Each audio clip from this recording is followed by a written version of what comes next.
L'informatique, c'est l'outil le plus extraordinaire que l'homme a inventé. L'homme a découvert le feu, on a inventé l'écriture, l'électricité. Aujourd'hui, avec l'informatique, on a envoyé des hommes sur la Lune, on a décodé le génome humain en entier.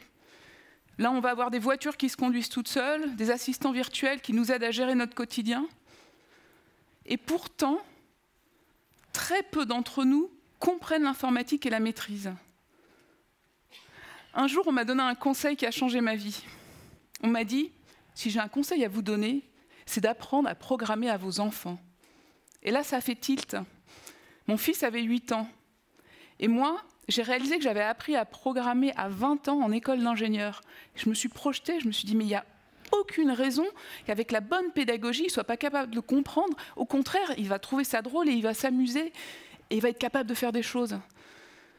D'ailleurs, c'est beaucoup plus facile d'apprendre cette façon de raisonner qu'est l'informatique quand on a 8 ans que quand on a 20 ans ou 30 ans. Et cette idée a changé ma vie parce que j'ai créé Magic Makers. Magic Makers, ce sont des ateliers où les enfants de 6 à 15 ans vont pouvoir apprendre à coder pour apprendre à créer ce qu'ils veulent, ce qui a du sens pour eux. Ils vont créer des jeux vidéo, des petits robots qui vont pouvoir construire et programmer, des applications mobiles, des sites web. Si vous avez des enfants, je pense que vous savez comme moi que le jouet le plus excitant dans la maison, en général, c'est le smartphone, ou la tablette, ou la console, ou l'ordinateur. Et bien, quand vous montrez à un enfant que les jeux auxquels il joue, il est capable de les créer lui-même, il se passe un truc extraordinaire. Parce que tout d'un coup, il réalise que tout ce qu'il utilise, ça a été créé par des gens, des hommes et des femmes, et que lui, à son tour, il est aussi capable de créer avec. Tout d'un coup, vous le rendez acteur de la technologie, vous lui donnez du pouvoir sur le monde qui l'entoure. Mais quand ils apprennent à programmer, qu'est-ce qu'ils apprennent exactement? Mais d'ailleurs, en fait, est-ce que tout le monde sait ce que ça veut dire programmer dans cette salle? Programmer, en fait, c'est tout bête, hein. Programmer, c'est tout simplement donner des instructions à une machine pour qu'elle les exécute à votre place. Parce qu'une machine, un ordinateur, en fait, c'est super bête. Ça ne fait que ce qu'on lui dit. L'intelligence qu'on y met, en fait, c'est l'intelligence de l'homme. Fais ci, puis ensuite fais ça. S'il se passe ça, alors fais ci, sinon fais ça. En fait, on définit un algorithme et il le fait à notre place. Et apprendre à programmer, en fait, ça structure le raisonnement. C'est une école de logique et de rigueur, parce que finalement, on va définir un objectif, et si ça ne marche, on va obtenir le résultat que parce qu'on aura mis les bonnes instructions dans le bon ordre. C'est juste une histoire de logique. D'ailleurs, le résultat est binaire, hein, ça marche ou ça ne marche pas. C'est le cas de le dire. Mais dans les ateliers Magic Makers, en fait, ce qu'ils vont apprendre, ça va aller au-delà d'un nouveau langage ou d'une nouvelle façon de raisonner, d'une certaine façon de raisonner. Ce qu'ils vont apprendre, en fait, c'est à mener à bien des projets. Parce que quand on veut faire un jeu vidéo, il faut définir c'est quoi mon jeu, c'est quoi les personnages, quel personnage je choisis, c'est quoi les règles du jeu.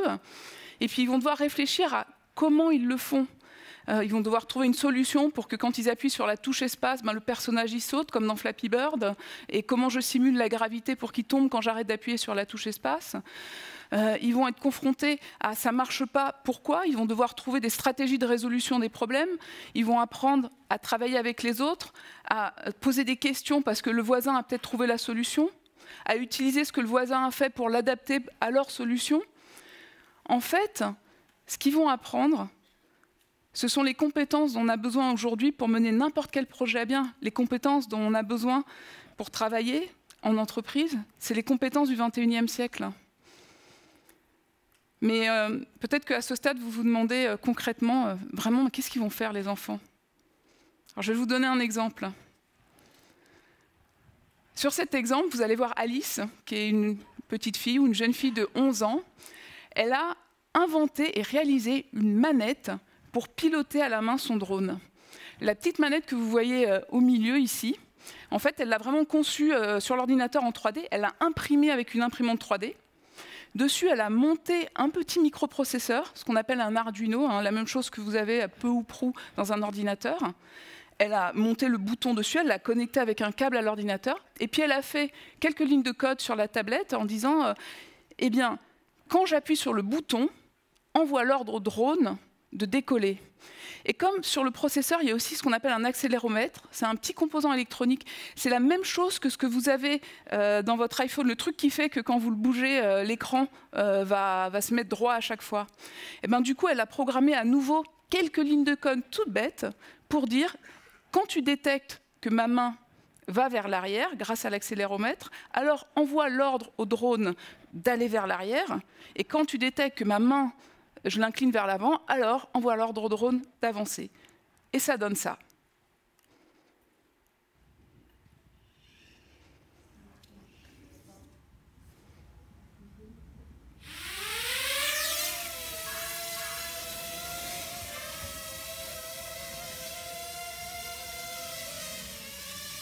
Yes.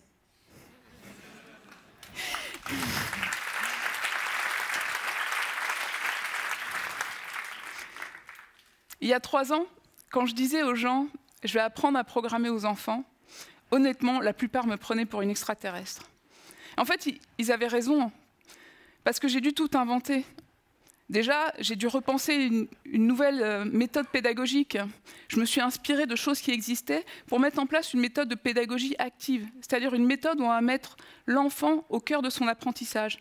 Il va mener à bien ses propres projets, donc il va être motivé, intéressé, et ce faisant, il va expérimenter des solutions et s'approprier comme ça les concepts par la pratique. Et cette méthode, je l'ai pensée dans la durée, sur une année, puis plusieurs années, parce que apprendre à programmer, apprendre à apprendre, ça demande du temps et de la pratique. Et j'ai dû aussi trouver un modèle économique pour pouvoir créer ces ateliers, que des enfants en profitent et que je puisse en vivre. Aujourd'hui, Magic Makers, on a 5 centres sur Paris où on propose nos ateliers. On a 1000 enfants, 1000 qui viennent toutes les semaines en atelier hebdomadaire à l'année. Ça fait 150 ateliers par semaine, 45 animateurs. C'est déjà pas mal, hein.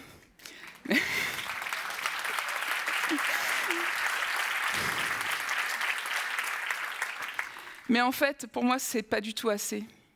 Parce que mon objectif, c'est que cet apprentissage-là, il soit accessible à tous les enfants. Et en fait, si on veut toucher tous les enfants, ce sont les adultes qui les forment qu'il faut toucher. Et donc pour faire ça, avec Magic Makers, on a participé à un projet beaucoup plus large qui s'appelle Class Code, qui est porté par INRIA avec plein d'autres partenaires et qui est financé par la Caisse des dépôts.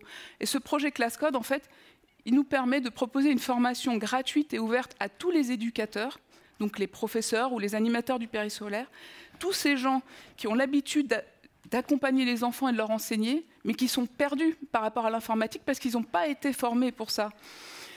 Et c'est une formation en ligne gratuite, ce sont des MOOC en fait, hein.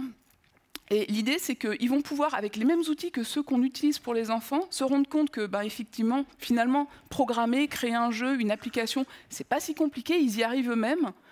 Comprendre les concepts de l'informatique en leur expliquant derrière c'est quoi un algorithme, un peu d'histoire aussi, depuis combien de temps ça existe les ordinateurs, les impacts sociétaux, et puis surtout derrière tout ça, comment on va pouvoir transmettre ces concepts aux enfants en les adaptant à son propre concept d'apprentissage, parce que tous les contextes sont un peu différents en fonction de l'âge, du nombre d'enfants, scolaires, périscolaires, etc. Et l'idée, c'est de compléter ça, pas juste par une formation en ligne, mais de pouvoir proposer aux gens 2 temps de rencontre sur un MOOC de 3 à 4 semaines, pour qu'ils puissent rencontrer d'autres gens, se rendre compte qu'ils se posent tous plus ou moins les mêmes questions, qu'ils peuvent s'entraider, et finalement créer des communautés pédagogiques locales. Et avec ça, j'espère vraiment qu'on va pouvoir diffuser cette pédagogie qu'on a, nous, éprouvée sur tout le territoire. Finalement, qu'est-ce que j'ai fait? Magic Makers, ça m'a donné la liberté d'innover, d'éprouver cette méthode pédagogique en allant vite, à ma façon. Et j'ai utilisé Class Code, un projet public, pour réinjecter le fruit de cette liberté et le diffuser, le donner accès au plus grand nombre. Parce que je pense que l'enjeu aujourd'hui, un des grands enjeux majeurs pour l'éducation, c'est comment on conjugue l'innovation, qui souvent est à petite échelle. Il y a plein de gens qui font des trucs extraordinaires, mais comment on passe à l'échelle, comment on donne accès à tous, et notamment au travers de l'école, qui est le facteur de l'égalité. Moi, je suis convaincue que ça passe par des ponts entre les modèles qu'il faut inventer maintenant et expérimenter. Merci.